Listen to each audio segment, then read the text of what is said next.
Yeah, so obviously, we watched yesterday as that extraordinary parade in Washington with President Trump and the U.S. Army celebrating the 250th birthday of the U.S. Army. Meanwhile, the split screen was kind of amazing because as that was going on, you had Democrats across the country mounting protests, the No King rallies that quickly turned into violent riots around the country, where Democrats are decrying Trump again as a Nazi in chants of 86-47, mobs launching fireworks, smoke grenades, and rocks at law enforcement. It was quite the split screen that we saw. It absolutely was. And by the way, 86-47, that reminder of what James Comey found in the sand, he claims, or wrote in the sand with seashells. Said he didn't know what it meant. He didn't know what it meant. Well, certainly the protesters know what it meant, and they've picked up on that.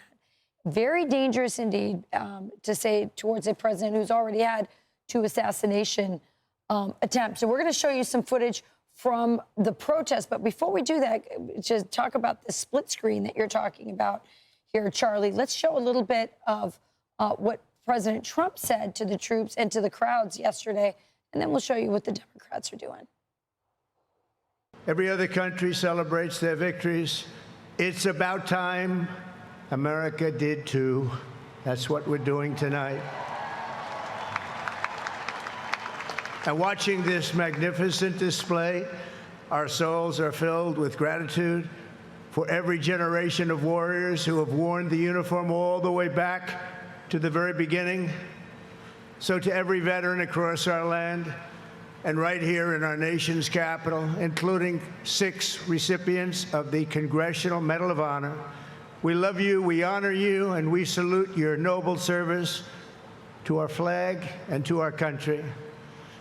I just want to make, the protesters, will get to them, but to all those Democrat lawmakers that said hateful things about this and spurred the No King's Day narrative and reaction, I want Americans to understand the difference between, because they compared this to something that would happen in North Korea or Russia. I want Americans to understand the difference between what you witnessed in person, we saw on TV last night, and what happens in dictatorships. If you watch one of these parades from one of those countries, they're going to roll out probably an empty shell that looks like a giant nuclear missile.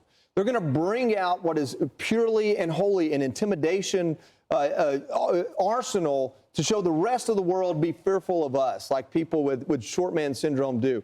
What President Trump did on his birthday yesterday was do hours-long parade, commentary after commentary, video after video, celebrating the men and women that serve, talking about the men and women, what they've accomplished as individuals and as units throughout our history, even when he had the opportunity to take to the microphone, talking about their accomplishments and their sacrifices. Most Americans have no qualms about this, but to the idiots that have elected office that tried to politicize this, what we had yesterday was an amazing celebration of men and women who come from every small town in this country and put their life on the line, and many who have laid their lives down. I don't know how you could not have been excited to watch that yesterday. No, it was actually a history lesson. So they started with the Revolutionary, War, and they walked. And I say the kids because really this was a great lesson for kids. I was surrounded by my kids, Pete Hegseth's kids. They're all sitting up on like one of those side barriers with their legs out watching. J.D. Vance's kids were in the stands. All of these children were there watching this, asking questions about, so why are they dressed that way? And which war is this? And which one, what time period was that? And then as we moved into modern times and you see some of these guys, as you're watching on your screen right here, these soldiers in these tanks, they were waving at the kids and they were, the kids were saying, "Go Army." And it was just a beautiful patriotic moment. It's really difficult for me to understand how you could protest this and see it as anything other than a wonderful celebration of 250 years. And by the way, we're going to see more anniversaries. The Marine Corps celebrates its 250th this year. Lots of things happened that first year. And it'll be really interesting to watch whether, and of course, if you're watching it on TV, which you didn't see, where the video tutorial about reminding us of all the things that we learned in school, and maybe I hope kids are still learning in school.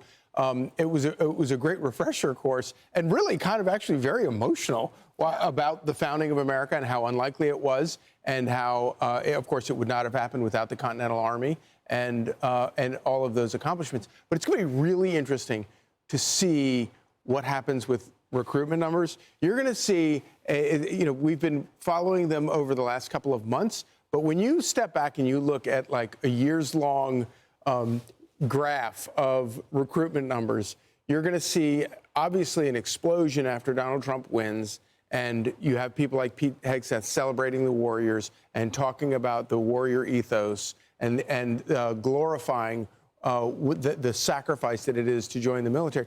But I swear there's going to be another blip after that parade yesterday. Yeah, how many 10-year-olds, 12-year-olds, 8-year-olds were watching that parade and asking questions and looking up to these soldiers and thinking, maybe that's what I want to do. And Pete Hegseth actually said the first time he thought about joining the military was seeing a parade in his own. I'm Steve Doocy. I'm Brian Kilmeade. And I'm Ainsley Earhart. And click here to subscribe to the Fox News YouTube page to catch our hottest interviews and most compelling analysis.